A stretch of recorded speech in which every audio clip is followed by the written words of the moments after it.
Take us back to that moment of you realizing that you had a dad bod, man cans, that your blood sugar was a hot mess, skirting the edge of diabetes. You talk about it as this stage in your life where it was about wealth and hellness instead of health and wellness. I was chronically fatigued, brain fogged, irritable, couldn't concentrate, and I was living right in the middle of that nightmare, and I had to confront it. And fortunately, I knew you.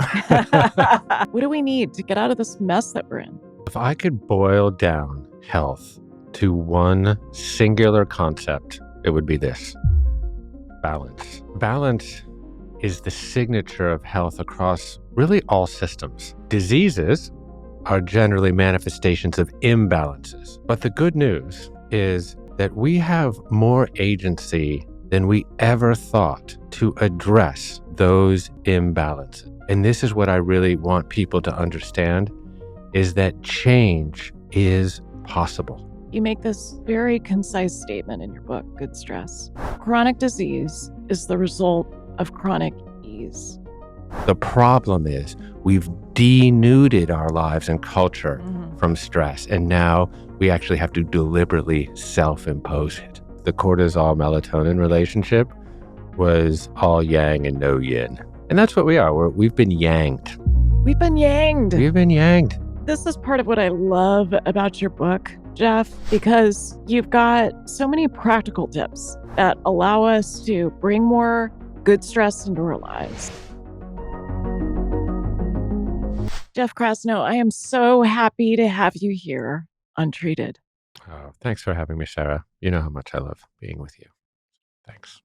You are a brother to me, and I am so excited to talk about your new book. I feel like I had a front row seat to this massive transformation that you went through that is a big part of this book. But I want to start first with, for our listeners, if they listen carefully to you and they really take to heart what you have to teach, what could be different for them in their lives? Well, if I could boil down health to one singular concept, it would be this: balance. Really, balance is the signature of health across really all systems, whether that's ecology or psychology, economics, politics, and certainly in the human organism, we call balance homeostasis. It's this tenuous, dynamic process. Now, diseases are generally manifestations of imbalances, and that applies broadly. You could have hormonal imbalances, blood sugar imbalances, as I had, neurotransmitter imbalances, etc. But the good news is that we have more agency than we ever thought to address those imbalances. And this is what I really want people to understand, is that change is possible. And that, yes, we often associate health with downward spirals, but as you witnessed, upward spirals are possible as well. Such a critical point. And I love, Jeff, how you just distilled the complexity of precision medicine down to a couple of words: balance first, homeostasis.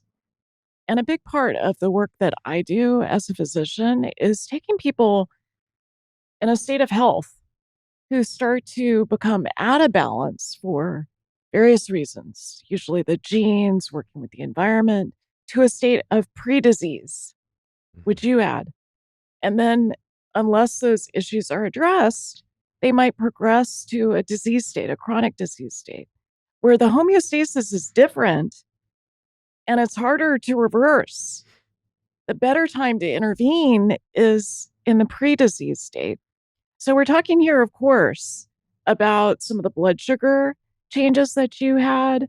I think I've heard you talk about it as this stage in your life where it was about wealth and hellness instead of health and wellness. Right.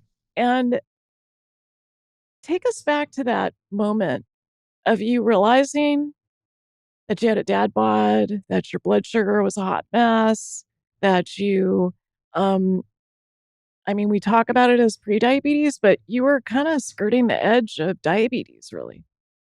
Yeah. I mean, I really want to be an extraordinary guest here on your podcast, but sadly, I'm quite an ordinary guest in terms of the symptoms and presentations that I was experiencing 4 or 5 years ago.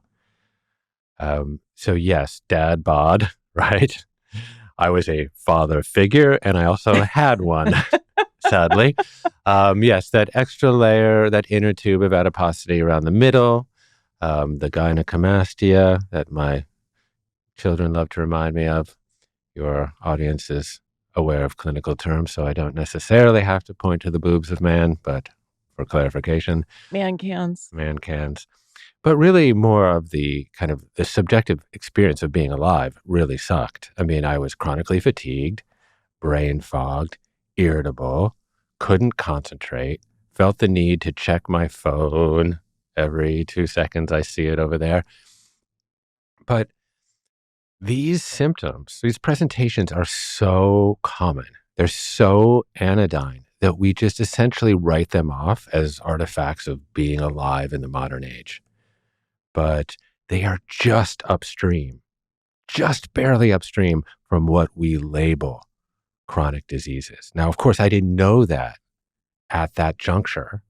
And then, yes, I did put this little disc on my triceps, this continuous glucose monitor that dutifully bounced its data to this app when I looked in, and lo and behold, yeah, my fasting blood sugar was 125 milligrams per deciliter, and postprandially spiking up to 250 and north. So as you say, on sort of the top cusp of prediabetes and sort of the bottom edge of diabetes. And sadly, we have normalized what is completely abnormal, because all of those presentations that I just enumerated, they were as rare as Stoneman syndrome, the world's rarest disease, 100 years ago. But now 60% of us have a chronic disease, 93% I think are metabolically dysfunctional. And I was living right in the middle of that nightmare, and I had to confront it. And fortunately, I knew you. Well, I want to highlight this point you're making about our latest data suggests that 93% of adults in the US are metabolically unhealthy. And by that, the way that it was defined in the study was that they had one or more criteria of metabolic syndrome. Now, you are very well resourced. And I'm curious, in your interaction with mainstream medicine, was anyone taking you by the hand or shaking you and saying, "Hey, Jeff, your fasting glucose is rising. We're about to diagnose diabetes in you. Let's turn this ship around because the number one most effective thing for what you were facing is lifestyle medicine." hmm That never happened. And I will take some responsibility for that, because as a typical male, I was apt to cancel my annual PCP appointment, right? But of course, I went eventually, and I would go in somewhat blindly and get a sort of battery of panels done, and I wouldn't hear anything, right? And this is so common. So my assumption was like, okay, well, I'm not feeling great, but No news is good no news. news is good news. Yeah. So it really was, um, I mean, my inquest into my own organism and human physiology more generally was propelled initially kind of through intellectual curiosity, but really in the end by physical necessity. Because once I actually took the initiative to put on a CGM and say, oh, wait a minute, there might be something actually wrong on a more systemic level, then that propelled me into sort of autodidactic learning, and then really engaging with, professionals, people with letters at the end of their name, not just random Google searches. Well, part of what I love in your new book good stress is that you toggle between those worlds. Mhm. So you now have reversed the prediabetes slash diabetes. You lost 50 pounds. Your glucose is a nice little straight line for the most part. And one of the one of the beautiful pithy statements, you make this very concise statement in your book, Good Stress. Chronic disease is the result of chronic ease. Can you explain? The epidemic of chronic disease that we're experiencing is not really a bug in the system. It's actually the normal and expected result of this Paleolithic genome simply trying to cope with our environment and the way we live, period. Really, what has happened since the Industrial Revolution, but really accelerating in the last 50 to 70 years, is that culture, our lifestyle, has hijacked our biology and has rendered the miraculous adaptive mechanisms of the body that evolved over hundreds of thousands of years, has rendered those adaptive mechanisms maladaptive. So to step back from that for a second, I was forced, somewhat against my will, to sort of examine the provenance of my own disease and then through that try to more broadly understand the origins of our chronic disease epidemic. And along that journey, I had to really unpack who I truly was, and that required some sort of biopsychosocial intake form, candidly. I thought I was basically the chubby kid that would do anything to be liked, whose fate was written in the stars of my genetics. And essentially that was fixed, stable Jeff. And what I learned kind of through these really exciting emerging fields of epigenetics and neuroplasticity and the microbiome is that we are nothing but change, that the Yes. human organism is process. And if we are process, 7 octillion atoms experiencing 37 billion chemical reactions per second, if we are that process and not product, then my disease was also process. And that I had significant agency over the trajectory of that process. I could be moving towards wholeness, the process of healing, or moving towards disease and disconnection, the process of ailing. So what did I need to do? Well, I had to actually understand how I was wired and how my environment was influencing that process. So I had to go back and say, well, how did I evolve? Well, Homo sapiens evolved over hundreds of thousands of years, and of course, hominids for millions of years before that, in relationship to a degree of what I think of as Paleolithic stress. We had to endure periods of food scarcity. We were exposed to severe fluctuations in temperature, hot and cold. We were living really immersed in nature. So Without protection. without protection, without fancy shoes, certainly very much exposed to all of the elements, but working kind of in harmonious concert with the sun, which would then subsequently set our circadian rhythms, which then controlled all these levers of balance. We had to live within groups. We couldn't hide behind digital screens and be sort of anonymous warriors. We actually had to work out many of our different conflicts face to face. So this is how we evolved. In fact, if you were to map human history across the course of an entire day, this is how we lived for 23 hours and 54 minutes of it. Mm. So this is part of what I love about your book, Jeff, because you've got so many practical tips that allow us to bring more good stress into our lives and, change that arc that 93% of us are on. But you're also a cultural leader. And here you're talking about some of the existential aspects of really seeing yourself in a new way. and realizing that this process, this metabolic decline that you were immersed in was happening, even though you were someone who was shopping at Whole Foods and you were taking good care of yourself. You've been a tennis champion the entire time I've known you.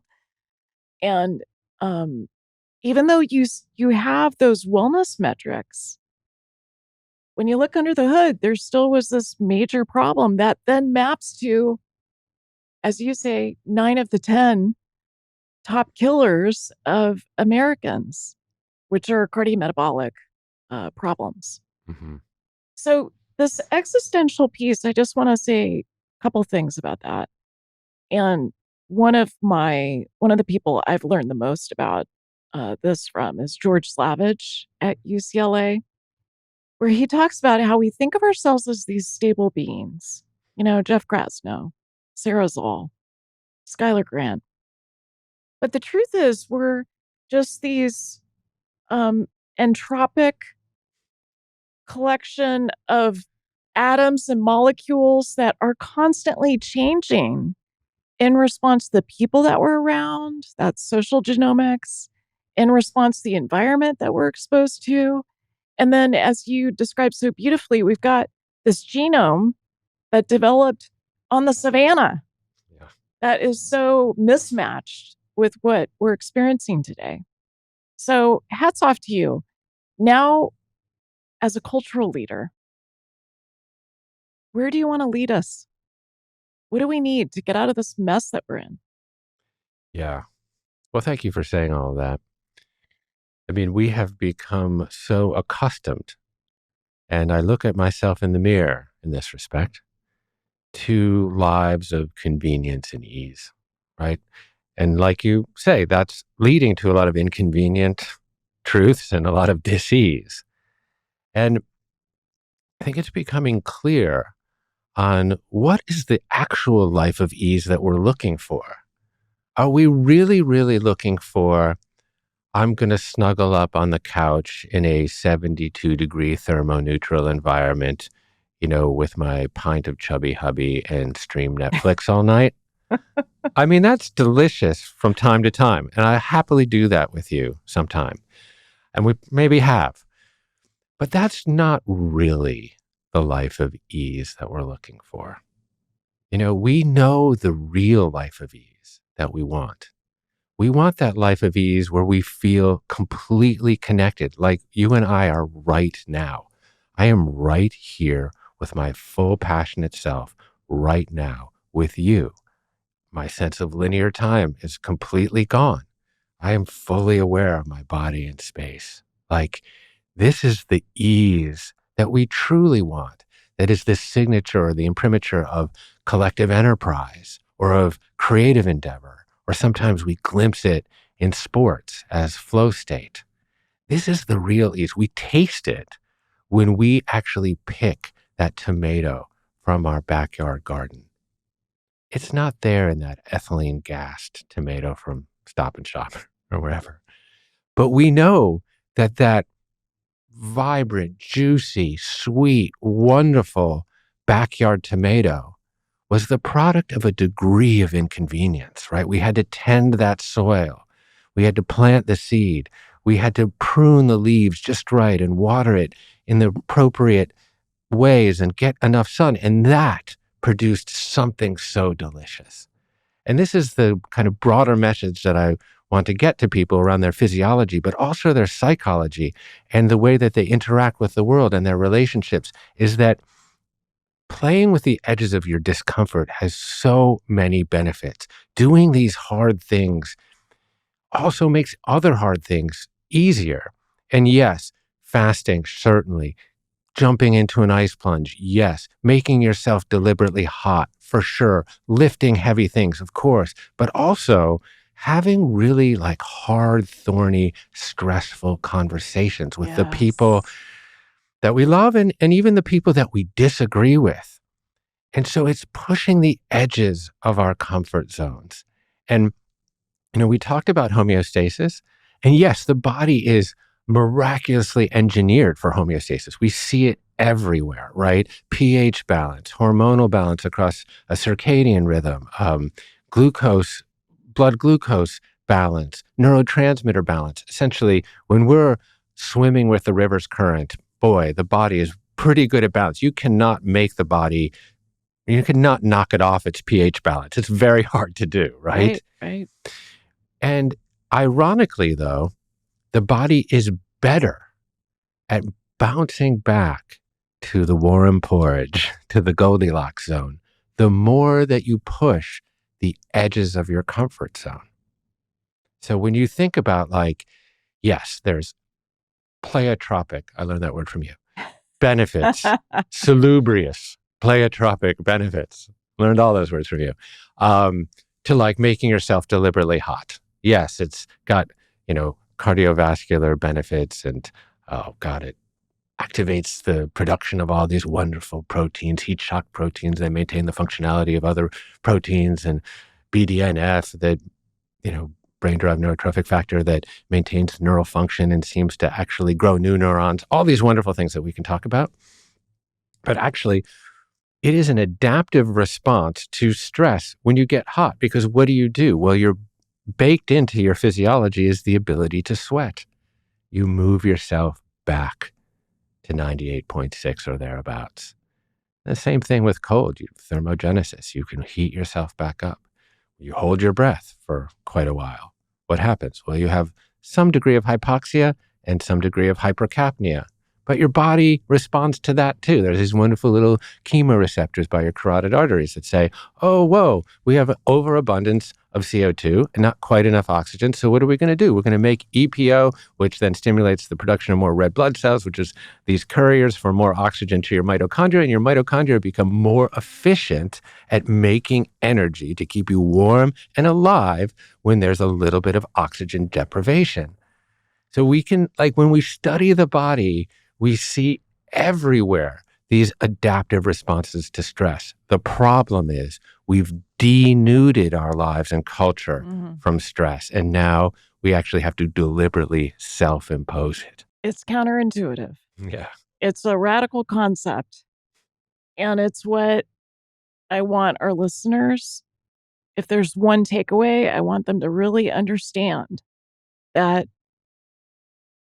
the body is a system, it's a network that needs to be pushed with these hormetic stresses, these good stresses. I noticed you chose good stress, not hormetic stress in your book title. Smart move. Tell us about, with these inconveniences, these difficulties that are hormetic, what are the ones that were the most impactful for you? And just taking that vision of being on your sofa eating chubby hubby and it's 72 degrees in your house every time I visited you, and there's been a lot of those over the years. We've never done that. In fact, what happens is I know consistently that you're in the sauna first thing in the morning. And if I want to talk to you or hang out with you, that's where I need to go. I also know exactly when you're going to be at your local gym, doing your pull-ups and doing the work that you taught me with the foam roller to work on your obliques. That's hard. Right? Yeah. Yeah. So what's been the most impactful, Jeff?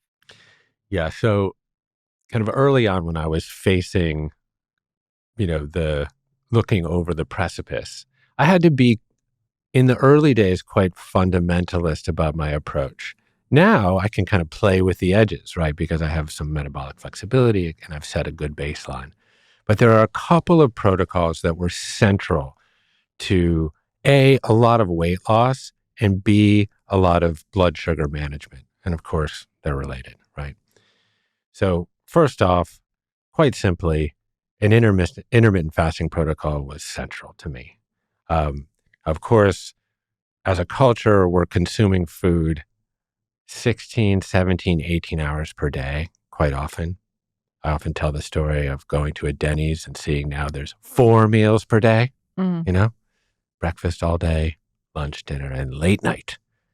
And I had to take a good look in the mirror, which was a little scary at that juncture, about my eating habits. So I consolidated my consumption of food into an 8-hour window. Pretty tight, like 10:30 to 6:30. Okay. And I've played with that window subsequently. Yes, an earlier window is probably better for metabolizing protein, et cetera, for some people. But this was the one that I could integrate into my own life because it was friendly enough to still eat dinner with my daughters. But I wanted to stop putting anything in my mouth a good 3.5 hours before I went to bedtime time, and also just maintain a relatively tight window. Now, you don't necessarily lose weight doing that because you can time restrict without calorie restricting. But what I found was when I was started to make conscious decisions about food, I was making other conscious decisions about what I actually put in my mouth.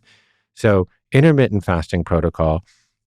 And this is critical. So you're talking about a 16-hour overnight fast, Mhm. an 8-hour eating window. And you're right. There are some people who benefit from an earlier start to their eating window. We're still learning the signals that become altered and how you can get those back to a state of health. And I'm curious also, one of the things we know with intermittent fasting is that men tend to get into a ketogenic state sooner than women. Mhm. And so intermittent fasting just works differently in the male body than it does in the female body. I would also imagine that some of the other hormonal changes, like the change in the insulin signal, happen sooner in the male body versus the female body. I don't know that for sure. Mhm. But what do you know? What about sex differences? Yeah, I mean, well, candidly, there are people that know a lot more about this topic than I do, and we know many of them. Um, but I would say, yeah, I think obviously there are very, very distinct hormonal differences between men and women that I would say influence one's fasting protocol. And particularly women who are still in their cycle. Um, and, I've talked with like Mindy and Cynthia Thurlow quite extensively about that there's certain periods within a women's cycle that where it might be more appropriate to fast. And of course, there's a bio-individual aspect to this. And So then, the follicular phase, the yes, first 14 days, the menstrual cycle, it's a less stressful time. correct. There's it seems to be a better time to make these kind of modifications without causing too much stress in the female body. Totally. And then, postmenopausal women, I think it's a completely, well, not a completely, it's a different equation because the loss of estradiol is probably going to result in some degree of insulin resistance. And I think, A lot of insulin okay, resistance. yeah. It's a hot mess And so, unless you're yeah. doing something about it. And so I think, again, I think for people want to experiment around what's right for them. What was right for me at this time in my life was a fairly fundamental, without being neurotic, 16-8 protocol. I think just more generally, we need to balance anabolic or growth processes and pathways with repair and catabolic pathways. Yes. And that's just a more general point. It's like we tend to sanctify growth in our culture at every turn. Your GDP, or like what's your top line revenue, or the Dow Jones. And we often apply that to ourselves, growing muscle. Yes, of course I want to grow muscle.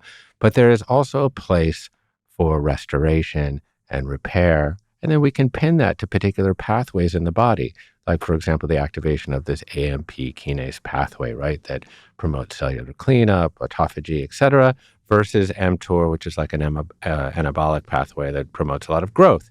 And for me, I was like all growth and no repair. So it was all consumption and no restoration. So I just had to flip the script on that. And I think, the nuances are going to be there for various people, but more broadly, we seem to be in a culture of overconsumption and growth. I want to highlight this point because I want our listeners to really take this concept to heart because our culture lauds growth Hmm. and it tends to, I mean, people sense it in terms of the push, push, push, try harder, fix, fix, fix, grow, grow, grow. But it's also at a really simple level, we could think about the hormones in the body. Mhm. And a simple example of this is there are the wear and tear hormones, like cortisol, the main stress hormone. And then there's the growth and repair hormones, like testosterone, growth hormone, the things that you produce at night that are helping your body recover during the day. And I remember when I first started testing for these things and kind of looking at a person and how much do they have in wear and tear and how much do they have in growth and repair? And what you want is a ratio of one, right? Like you want balance between the two. Right. Nobody had that No. when I started testing this. No. And I mean, you can map that same disequilibrium on so many relationships, hormonal relationships. I mean, for me, like the cortisol melatonin relationship was all yang and no yin, basically. And that's what we are. We've been yanged. We've been yanged. We've been yanged. Hashtag we've been yanged. Yeah. And so this is why it's so important to adopt some of these protocols. I mean, we've talked many times before about, exposure to morning light, for example, to simulate the conditions in which we evolved in order to properly set our circadian rhythm, that wonderful, tenuous little teeter-totter between cortisol and melatonin, such that we get foundational sleep so we can repair and restore and recover. It's very simple in that regard. It's pretty simple. And it also maps to mitochondria. I am obsessed with mitochondria these days, mitochondrial medicine. I want to check it on every client and patient that I have. If you want to donate some blood, we'll check you as well. Yeah. And morning light is such a important way to take care of your mitochondria. And I was just diving into the science of this, Jeff. What I found, a lot of people say, oh, you just need 5 to 10 minutes morning light. And what I saw is that actually in the dose response, 2.5 to 3 hours, you still get a benefit. Mm. So I don't know who can fit that into their lives. I've started working outside more, but I'm curious what you do with morning light.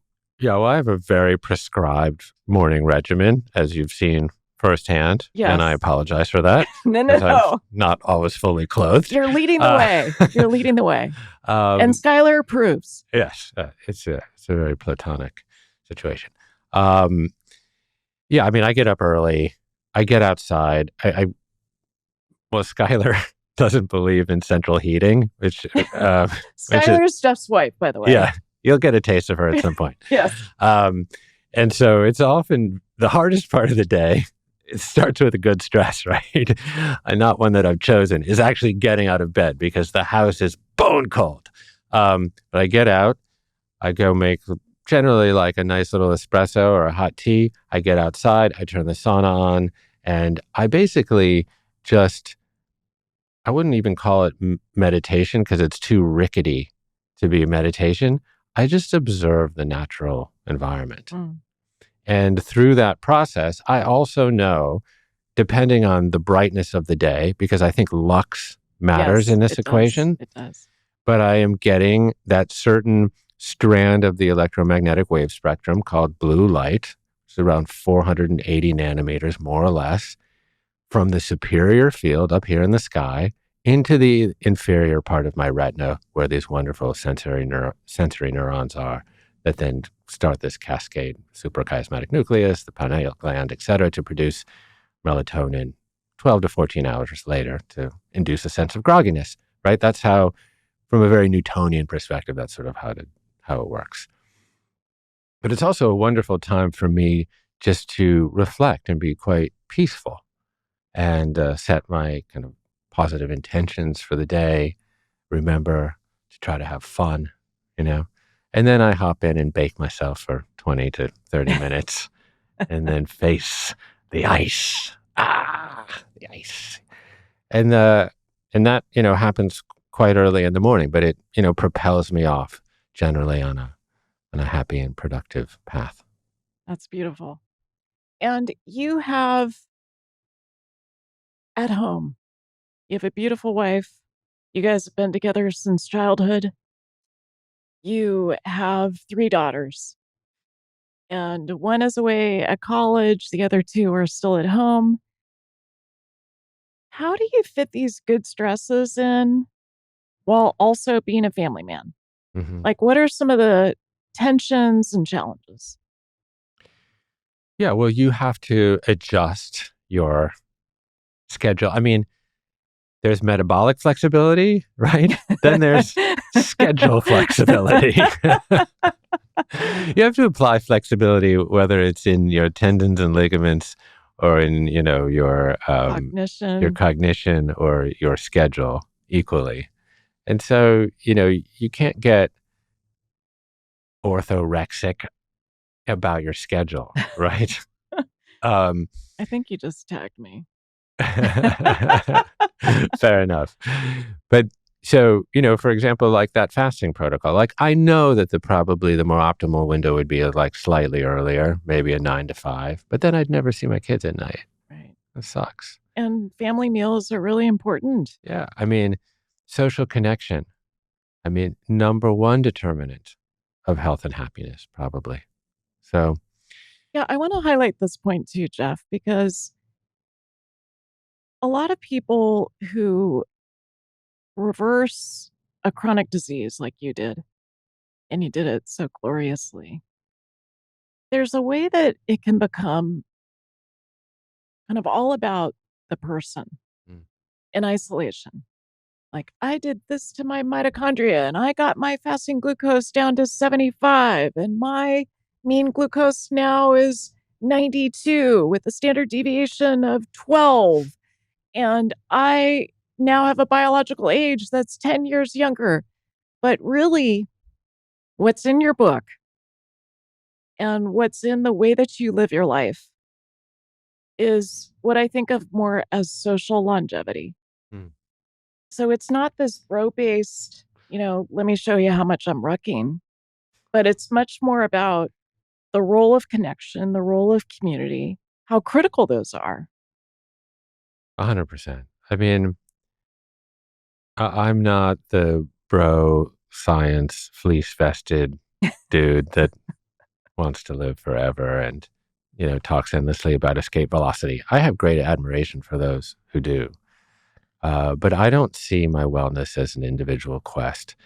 And I'll make a generalization that I don't think most women do either.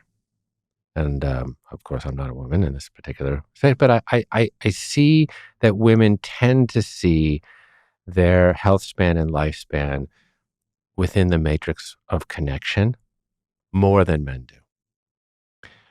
Until now, we need to change that. Hmm. Yeah, Is that part of your cultural leadership?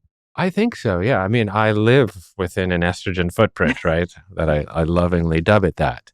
And so, and the people in the world that have had most influence on my health journey are almost all women, including you. So, this is part of my next phase of my life is that how do I give back and create additional platform for a slightly alternate version of what longevity and health span could look like? One that really celebrates deep relational connection. And of course, I mean, I've also done interviews with like the dude from Harvard who, has the longest longitudinal study ever on human happiness. I asked him, what is the number one determinant of human health and happiness? He said, without a pause, the strength of one's social bonds, period. So, you know, there you go. Um, but, we also, are on the cusp of also, discovering these other aspects of social connection that are genomic or epigenomic, I would say. You sort of alluded to it earlier. But here, this connection that we're having right now, looking in each other's eyes and our mirror neurons sort of creating this dance that we're having in this conversation, that is actually seemingly having an impact on how our genomics are expressing themselves. Yes. And over time, that could be a huge determining factor to our longevity and our health span. So of course, this is like, we're just poking at the surface of some of these ideas. But I know from just my own experience growing up that, I would essentially do anything as a kid to be liked, to fit in. I didn't really understand sort of the broader Brene Brown delineation between fitting in and belonging, right? And Gabor really helped me with this. Mm. He's like, listen, people, but particularly children, will sacrifice any and all aspects of their authenticity to connect, right? And I realized that that's, as I kind of did more deep inventory on myself, that was I guess in some ways, like a shortcoming that I had as a child, that essentially I was willing to sacrifice my authentic self just to be liked. But over time, I was able to unwittingly transmute that shortcoming into what might be my greatest superpower Mm. because I value belonging so deeply, because it was absent for me. I have alloyed to it with such a passion as to create it in my life. I mean, Gabor was sort of poking at me. He was like, what was your first big job? Oh, I was doing concerts in the music industry. He's like, oh, so you were bringing people together? I was like, oh, yeah, I guess so. He's like, what did your second thing do? Oh, I did Wanderlust. He's like, what was that? It was a festival. He's like, oh, so you brought thousands of people together around like-minded ideas and values. I was like, yeah, I guess so. He's like, what's the name of your business now? Commune. Commune. And I was like, oh. He's like, what was an adaptive response to a very difficult situation as a child and what you perceived as a shortcoming has now become your greatest strength. Take that.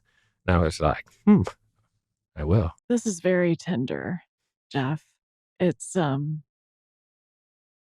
calling out an experience as a child that I'm sure many people can relate to, of wanting to belong, wanting to be loved, and who you had to be to get the attention and love that you deserved.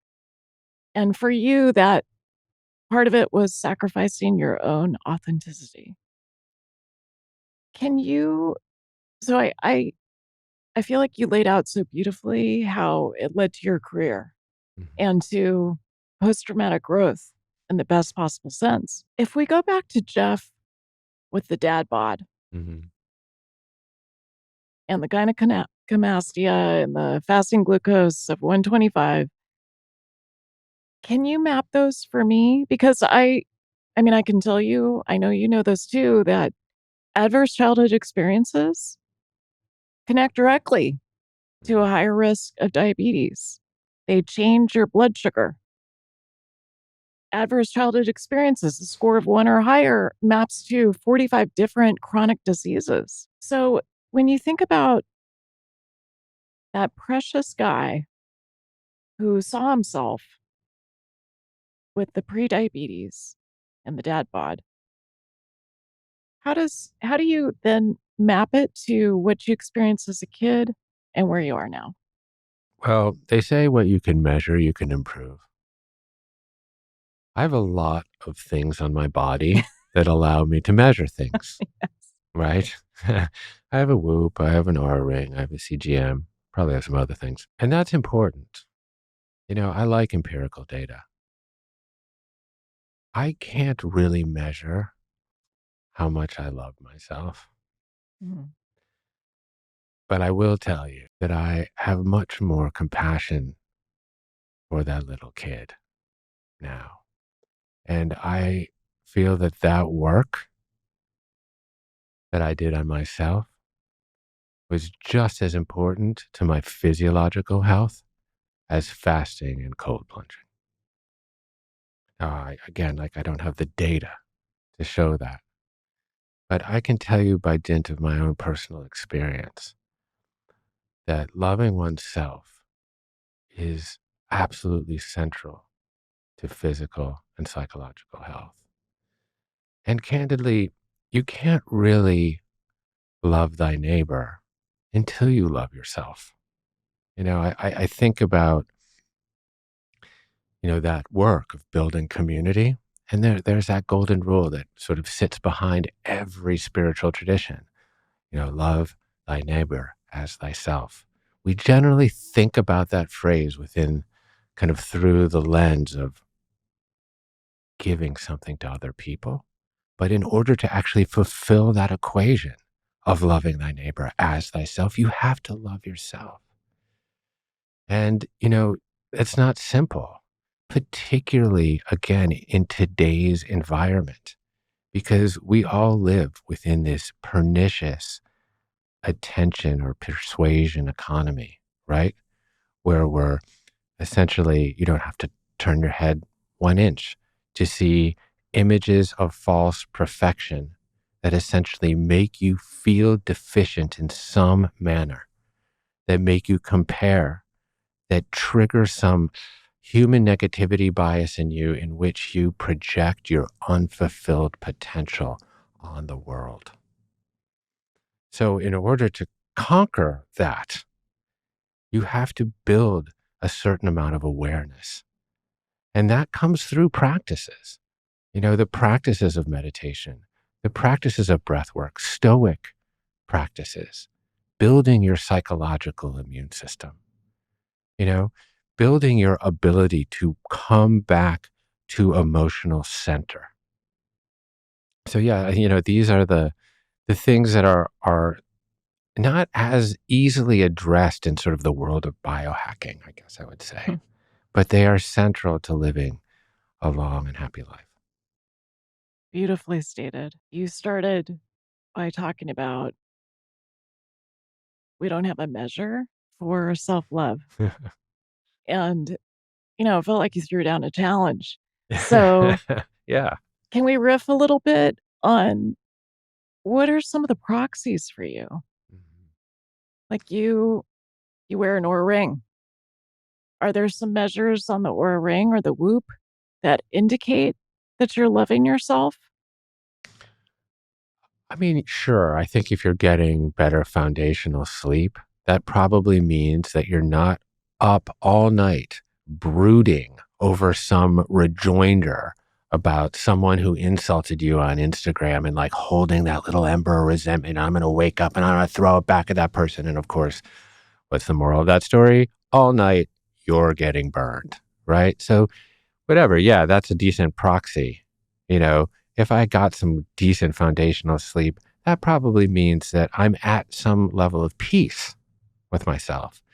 But, more of the sort of self-love metrics, I think, can be measured just by the experience of being alive. Yes. So, for example, if I had tried to come in here and sit here in this chair across from you 3 or 4 years ago, I would have been a nervous wreck. I would have been nauseous. I would have felt like a massive watermelon in my throat. I probably wouldn't have been able to sleep the night before because I would be so uneasy with who I was and how I would perform. And I wouldn't trust myself. And now I really have to trust myself. It's funny. The more I think of myself as nature, the more I trust myself. I mean, nature is really a meticulous and perfect architect, but an imperfect carpenter. Nature in its execution makes mistakes. In physiology, sometimes that comes up as mutations or SNPs, single nucleotide polymorphisms. But it is those mistakes, those very mistakes that propel us forward, because every once in a while, those mistakes are adaptive. They're amazing. They're more suited to the environment, and nature selects for the best of them. So yes, Right now, I simply do not know the next word that's going to come out of my mouth, but that's okay because I trust myself, because even in the mistake that I will inevitably make, there might be some little crystalline diamond in it. So I'm looking at you now and I see nature. That's I love how you invoked um, that as a way to guide us toward the self love Mm. and caring enough to not be one of the statistics, the 93% who are metabolically unhealthy. I don't want our podcast to end, but we're going to have to stop in a moment. Can you give us, I cut you off when you were talking about intermittent fasting and the most impactful good stresses that you brought into your life. Could you maybe share with us one step that people could take that's from your book? Of course, they've got to buy your book and Mhm. learn the full story. One step that our listeners could do starting today. Just very specific, like explicit step that they can do. You can frame it any way you want. um, well, first of all, just I love you. Thank you for I love having me you, here. Jeff. And, if you look at the cover of my book, and I'm just an awful self promoter, but you will see a blade of grass growing through sort of endless asphalt. And I want to remind people that you are that blade of grass. It's like, I'm sure that lots of people have had this experience where they've walked down the New York City or some urban landscape and it's forever sidewalk and roadway. And they've looked down and they see a flower like growing through the asphalt. And it's just like, oh my God, nature is just irrepressible. And that is really somewhere where we can put our faith, not as belief in the absence of evidence, but in nature's eternal reliability. We are eternally reliable in that way when we swim with nature and her current. And, and I think we've been taught to distrust nature Or conquer it. or conquer it. In the best case, it comes up as weeds and pests and we got to spray it and kill it, or conquer it and subdue it. And we've even been taught to distrust the part of ourselves that is nature, called human nature, because it's sinful and base and made out of dust and clay, and to dust and clay it will return, right? But we are really this delegated adaptability of this massive cosmic experiment. It is so wondrous and awesome to be here and to be alive and to see yourself as part of this experiment, to understand yourself really as the universe, all of its intelligence for 13.8 billion years, experiencing itself in you here and now. So, yeah, I'm all about protocols and I love to talk about the nitty gritty of getting in the ice bath and what temperature and what duration and, you know, emotional walls and building through and busting through some of those. And I do talk about that at great length in the book. And, I think that is important.